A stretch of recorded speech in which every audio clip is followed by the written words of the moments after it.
Okay, so I'm going to talk through interrupts. There's kind of a lot of background theory behind interrupts, so I need to do this through a PowerPoint, and then in the next video I'll show you the coding that you would do. And there's quite a bit of terminology involved with interrupts, so we do need to be clear about this terminology because it will turn up in the exam. So one of the bits of terminology is the phrase polling. This is what we commonly do if we, for instance, checked the switches one by one. If we had a system that checked the heat in, say, all the rooms of our house, it's a bit hot, so it checked all of them one by one and turned on fans and adjusted as it went. That's polling. You do everything one by one, no rush. Now, it's not like it's really slow. Remember that it takes about 50 milliseconds to do a single line of code, which is 0.05 seconds. So even with polling, you're not talking slow. However, if you, say, had a fire, you wouldn't want to wait even 0.05 seconds several times over. You wouldn't want to wait a few seconds. You'd want the alarm to go off immediately. To do that, you would use what's called an interrupt, and we would have a subroutine called the interrupt service routine, and that's where the interrupt is held. And once an interrupt has been triggered, and we'll talk about how to trigger it in a moment, it finishes the current command being executed.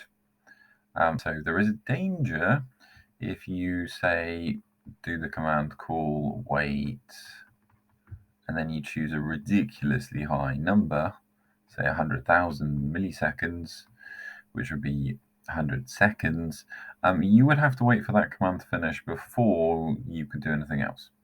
So just a little word of warning there. Don't do ridiculously high calls. Wait. It then stores the program counter. This is a little bit of terminology that could come up in the exam on something that's called the stack. The stack can do lots of things, but as far as we're concerned, it's just somewhere where we're storing the program counter. The program counter is basically keeps track of what line of code we're on. So it tells us where to go, because at the end of an interrupt, we want to jump right back to where we were. So the fire alarm goes off, we blare the fire alarm sirens, we want to then jump back to line 12 where we were, for instance. After storing the current address, it then loads the address 004H. So each bit of code has an address. In this case, the interrupt vector address is 004H. The reset address is just 0000. You don't need to know these values particularly, but you do need to understand what's going on. So it loads the address, and once we've gone there, this just basically is a vector. It points us to the interrupt. It says go to the interrupt, and then we go to the interrupt and we execute it. There are 4 different types of interrupts that we can do with a pickaxe chip.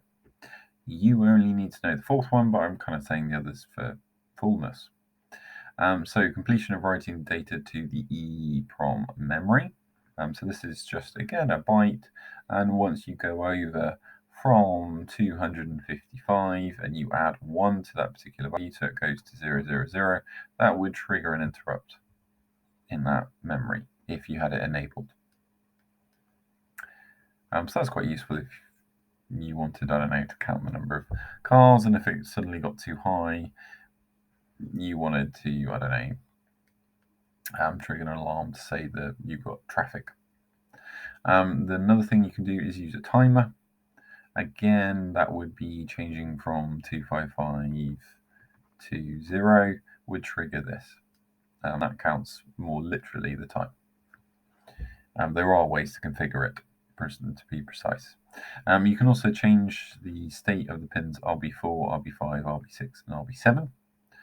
That doesn't matter whether they're inputs or outputs.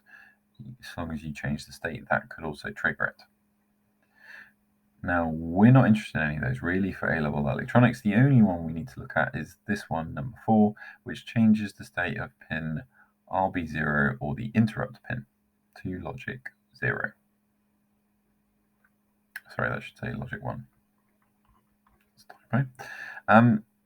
Now, you should be looking at your datasheet and you'll notice that it says it tells you that this is RB0/int, standing for interrupts.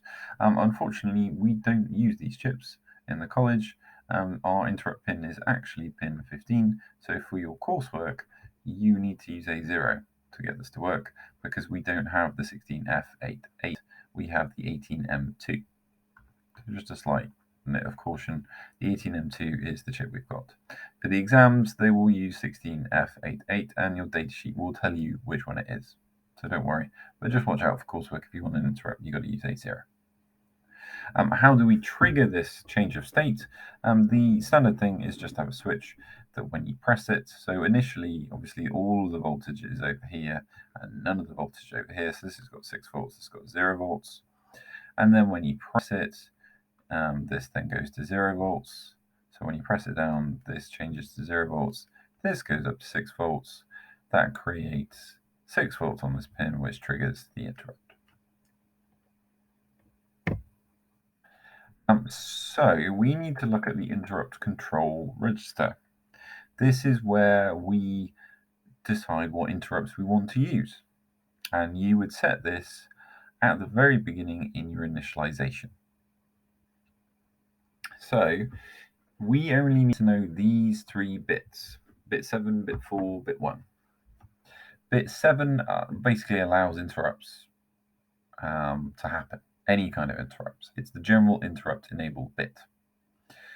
If you don't have this one set at logic 1 to start with, then you will get no interrupts at all.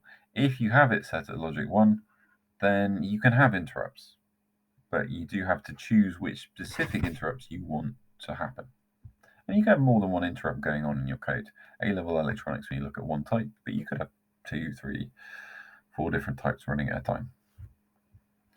So if you like, you can kind of split this up. This is general enable. These are the specific enables of the 4 different types, and these are what are called flags, which we'll come to later and what they mean.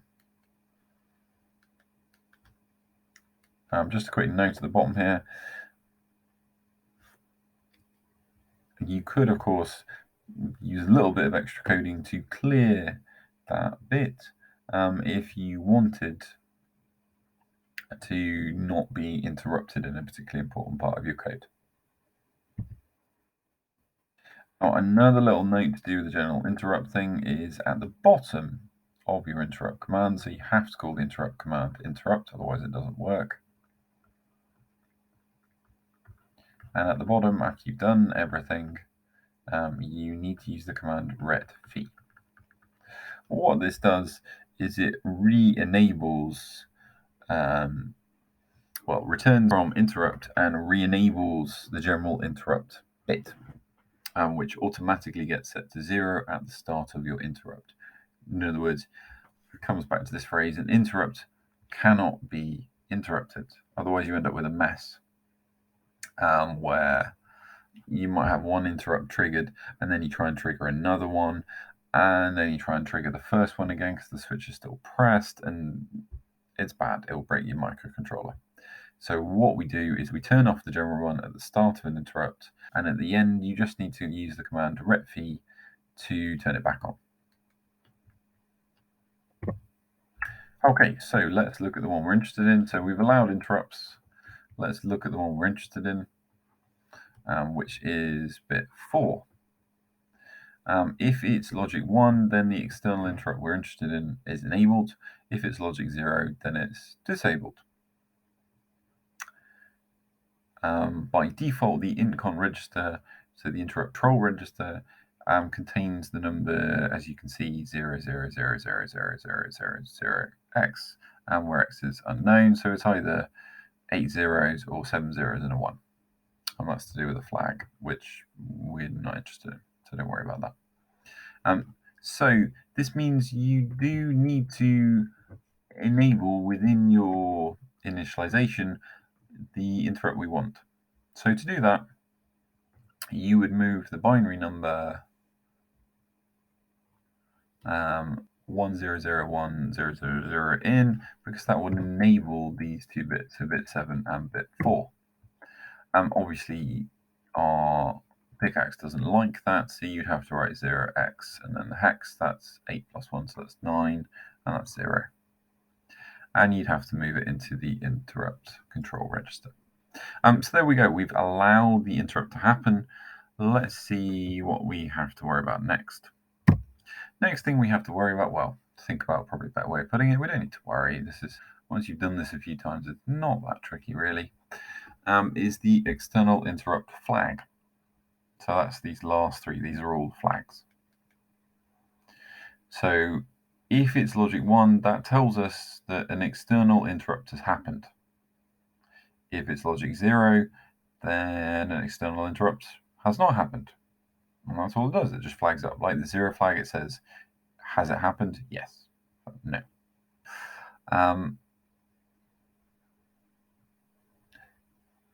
Now you do need to make sure that you clear this bit to tell it that an interrupt hasn't happened, because otherwise it does loop back around the interrupt, assuming that an interrupt has occurred and that we should be doing an interrupt. So you do need to clear it again before you quit the interrupt. Okay, this little bit here is kind of detail that you need to be aware of, but you're probably not going to use it realistically within your coursework. So there is a different register. This is the option register, not the intercon register, not the interrupt control register, the intercon register. It is the option register. It has 8 options, and they let you kind of tweak bits within the settings. We're not interested in 7 of them. The only bit that we might be interested in to do with interrupts is bit 6. Now, bit 6 lets us choose whether our interrupt is rising edge triggered or falling edge triggered. And the only difference here would be which way around you put your switch and resistor. So the default is the one we've already seen, where it's rising edge triggered, so we have the switch at the top, resistor at the bottom. If you wanted to instead switch that bit, which you could do, but would seem a little bit pointless, so you'd have to put within the initialization BSF option 6. That would, sorry, not BSF, because it's automatically set to 1. So if we set it to 0, so if you cleared that file, if you did that within your initialization, then it would set it to 0, and then you could have it the other way around. As I say, I'm not really sure why you would want to do that. It seems a bit pointless. But you do need to be aware, because sometimes in the exam they ask for it to be rising edge triggered, so you need to have them the right way around, or falling edge triggered, so you do need to know which way around, because this diagram is very popular for the exam. So whether resistors on top or switches on top. Okay. Another thing we need to be careful about is what's called the working register, which we know we've used a lot. Whenever you do an operation with the working register, it changes. And let's say in your main code, you were on line 10, and line 10 said move the file port A to the working register, and then line 11 in the code was move the working register to port B. So something quite simple in this case, just displaying the value of port A on port B. But you got interrupted here. So interrupt occurred here. Now the issue is the value of the working register may well have changed before you have had a chance to do this line. So this will now just be wrong. It won't be displaying port A, it will be displaying some kind of stuff you've got from the interrupt. So what do we do? Well, the standard practice, because the working register is not protected, remember that the program counter is protected on the stack, but the working register isn't protected. So to protect it, we create a file called, a variable called w_temp, or sometimes people call it w_store to say that they're storing it. So you would have to define that within the initialization. So this is within initialization. You would define the variable. So you need to define it within that.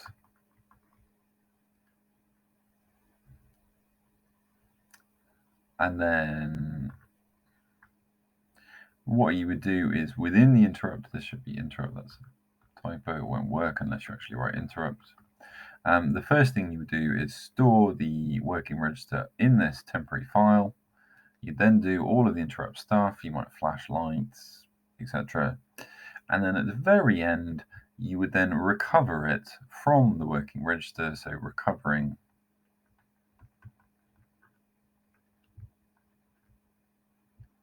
so this is storing the working register so that you don't lose it, and then recovering it and then returning. So this is just good practice, and if you don't do this, you are very likely to hit issues where the working register has been corrupted, as they call it technically, in other words, changed. So let's look at an overall example, and I will, in the next video, show this actually being coded.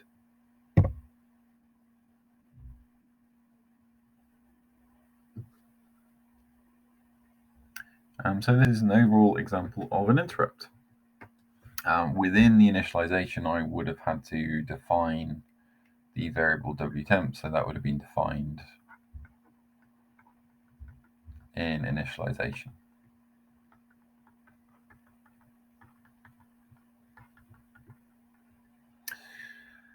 I'm turning off, so you don't know what status your output is, so a good idea if you want to have an interrupt is to make sure you turn everything off first.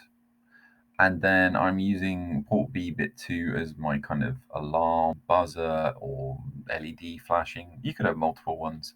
So I turn it on, I turn it off, and I wait a bit. What you could do, of course, is within this, you could use a count loop if you wanted, say, a buzzer, and you want it to blare several times, or at a reasonable frequency, so that you could actually hear it. So you might want to use a count loop if you're using a buzzer in your interrupt. Interrupts are commonly used as alarms. You could just have a warning light just come on. So if you wanted something a bit simpler. This next little bit down here is checking if the external interrupt is still pressed. The only real reason that I put this bit of code in these next couple of lines is just to save time, so that my microcontroller doesn't try and leave the interrupt and then rejoin it, because it's leaving and then it's going, oh, hang on, the interrupt's still on, so I'll come back in. So this is good coding, because what it will do is if the external interrupt, which is on A7, is still triggered, they'll jump straight back to the beginning and rerun.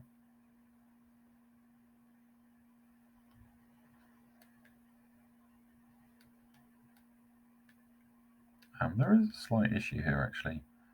This should not be below the rerun. So you may need to, I may need to say, have like a name like loop here. This should say loop. So the issue will be that obviously I will now store whatever the working register is in again, and that will be some value that's been defined within the call subroutines, which is not what I want. So I will need another label here, so I'd label it, say, loop. So I have to go to loop, and then it would do all this stuff. In fact, I could have loop here, because there's no point in clearing the whole of port B again. I've already done that. Anyway, after I've checked whether it's still pressed, if it's not pressed, so if it's clear, then I skip that. I make sure that I turn off the flag, so I tell it that the interrupts has happened, where it's occurred, it's gone, so we can turn off the flag. I now recover the working register from the temporary save, and then I return back to wherever we were. And that's it. That's an example of an interrupt. I'll show you a coded up example of it on the next video.